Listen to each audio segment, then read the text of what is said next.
7 مارچ 2014 کو اس وقت کے گورنر سندھ ڈاکٹر عشرت العباد کے سامنے ایک طاقتور سرکاری افسر براجمان تھا اور وہ درخواست کر رہا تھا کہ سابق فوجی صدر جنرل پرویز مشرف کے خلاف جو عدالتی کیس ہے اس کی تاریخ میں توسیع کر دی جائے۔ یہ طاقتور سرکاری افسر خصوصی طور پر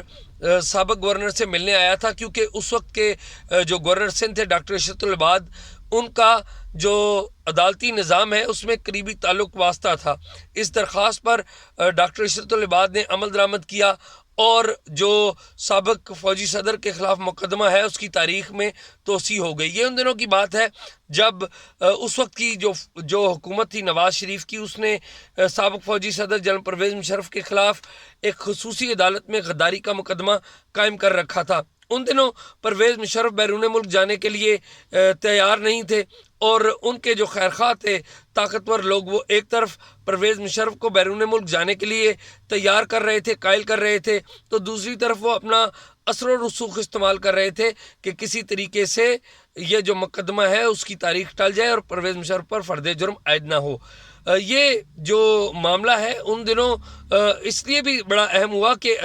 ایک ایسا موقع بھی آیا کہ عدالت میں پرویز مشرف کے وکلاء پر بھی اعتراض سامنے آیا۔ معاملہ پھر گورنر سندھ ڈاکٹر عشرت العباد کی میز کے اوپر پہنچا، تو انہوں نے اس وقت کے معروف وکیل اور آج کے وزیر قانون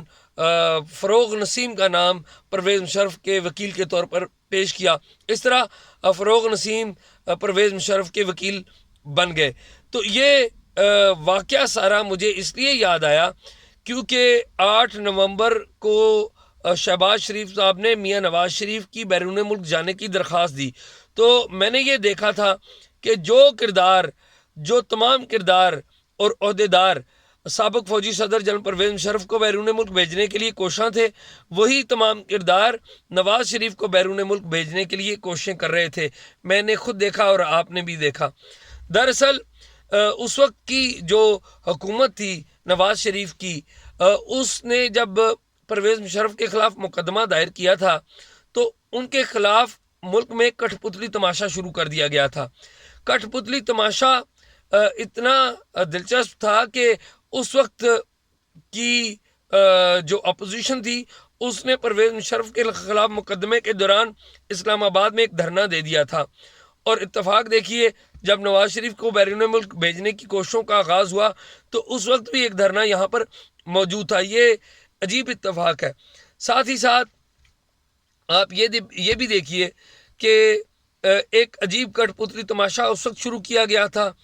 اور ابھی کرائن یہی بتاتے ہیں کہ وہ تماشا شروع ہو چکا ہے، دوبارہ شروع ہو چکا ہے۔ دراصل 15 نومبر کے دوسرے ہفتے میں جو پی ٹی آئی کی کور کمیٹی کا اجلاس بڑا اہم ہے، اس میں عمران خان صاحب بڑا اترا رہے تھے کہ اسٹیبلشمنٹ ان کی بڑی حمایت کر رہی ہے، اور انہوں نے کہا کہ یہ مثالی حمایت ہے۔ تو اس پر جو کٹھ پتلی تماشوں کو جاننے والے سمجھنے والے جو زیرک وزیر داخلہ ہیں بریگیڈیئر اعجاز شاہ، انہوں نے اسی کمیٹی اجلاس میں کہا کہ دیکھیے اسٹیبلشمنٹ کسی کے ساتھ نہیں ہوتی، جو کارکردگی ہوتی ہے اس کے ساتھ ہوتی ہے۔ تو اس لیے جب بریگیڈیئر اعجاز شاہ نے یہ بات کہی تو اس وقت کور کمیٹی کے اجلاس میں بڑی خسر پھسر ہوئی۔ حکومت کے ایوانوں میں وہ جو خسر پھسر ہے وہ آج بھی جاری ہے۔ دراصل المیہ کٹھ پتلی تماشا نہیں ہے، المیہ دراصل یہ ہے کہ تمام وزیر اعظم آج تک جو اقتدار میں آئے ہیں وہ جب بھی اقتدار میں آئے ہیں ناکام و نامراد ہو کر لوٹے ہیں،